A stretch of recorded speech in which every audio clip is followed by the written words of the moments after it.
sebuah anugerah apabila kita mengakui jika kita tidak mampu berjanji pada orang lain sehingga kita tidak melakukan janji. Itu anugerah. Jangan nekat berjanji, jangan nekat menentukan waktu. Jam sekian ya kita ketemuan, nah misalnya segitu kan. Jangan nekat kalau kita nggak yakin. Meskipun hanya persoalan pertemanan gitu kan, persoalan teman sekampus, kelas gitu kan, satu asrama, itu firih ya riba rihan sayyi.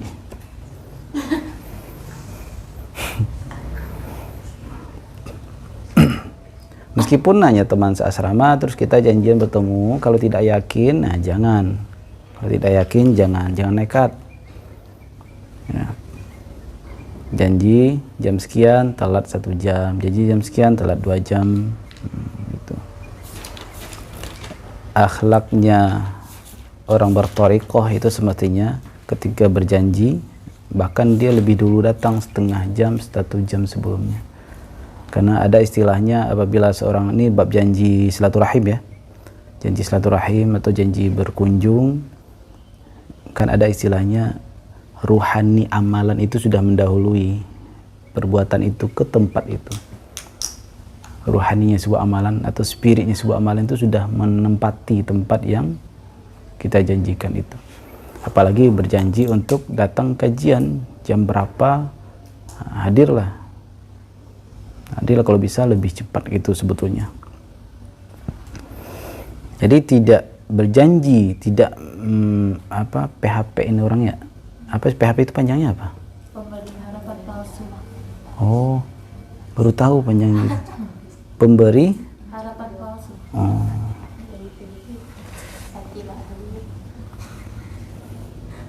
Iya sih. Ya PHP ya. Pemberi harapan palsu. Apakah Fatih korban sehingga tahu panjangannya? Orang paling tahu kepanjangan suatu karena dia mengalami misalnya atau sering buka kamus lah ya. Jangan pernah berjanji. Ikut Imam Syaroni, aku sama sekali tidak pernah berjanji pada seorang kecuali saya harus tafwid kepada Allah, menyerahkan diri sepenuhnya kepada Allah tabaraka wa taala. Dan aku pinta kepada Allah supaya dibantu untuk menunaikan janji. Oleh sebab itulah kalimat insya Allah itu penting. Tapi mohon maaf, jangan kita menggunakan insya Allah untuk pelarian. Insya Allah untuk ngelak buat apa? Melindungi diri kalau ternyata kita telat. Insya Allah. Itu kalimat itu sakral asli insya Allah. Itu kan kita Rasulullah juga yang pernah ngomong begitu. Seiring zaman, kemudian insya Allah jadi alat ngaret. Nah, jadi alat ngaret, alat pelarian. Gitu. Kamu kok telat sih? Ya kan saya ngomong insya Allah. Gitu. Berarti nggak bener. Mak. Terus ketika kita menunaikan janji, apakah kita yang kuat? Enggak. Kita minta tolong kepada Allah untuk dibantu menunaikan janji. Yang lebih berat itu janji mulamar kan. Nah itu yang berat tuh. Janji mulamar, janji mau nikah gitu. Tapi nggak ditepatin. Sakitnya di mana? Di kepala. Nah, di mana-mana lah sakitnya tuh.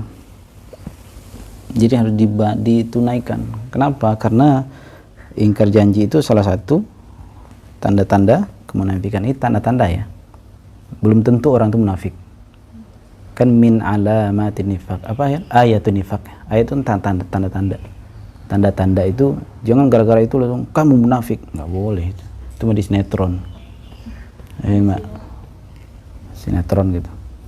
Belum apa-apa, kamu munafik. Kamu pembohong. Kamu fitnah, korban sinetron gitu.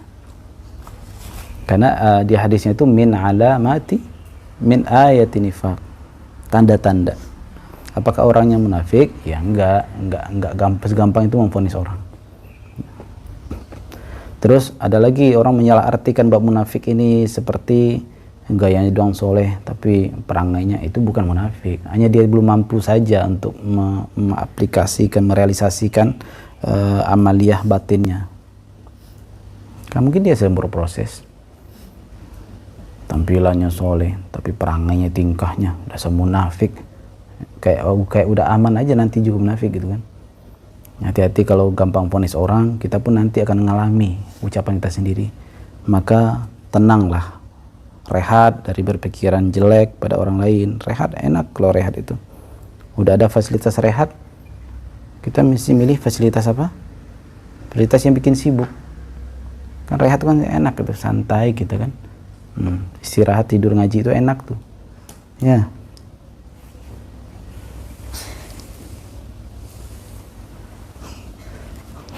Ilma. Dan dalam wasiat Sayyidi Syekh Abdul Qadir Al-Jilani qaddasallahu sirrahu wa radhiyallahu ta'ala anhu, idza kunta dha'ifal iman wal yaqin wa wa'adta bi wa'din fawaffi ba'dika wa la takhluf. Jika engkau imannya lemah, imannya loyo, yakinnya kurang keyakinan, terus kamu nekat berjanji, berusahalah sekuat tenaga untuk menunaikannya. Jangan pernah diingkari, jangan pernah ngaret. Kenapa? Karena konsekuensinya udahlah lemah iman, ingkar janji, iman itu hilang sekalian. Orang beriman, kalaupun sempat ingkar janji, paling imannya kurang, jadi berkurang. Sekarang udahlah kurang imannya, ingkar janji, apa dong yang tercerabut? Ya sama imannya sekalian sama imannya.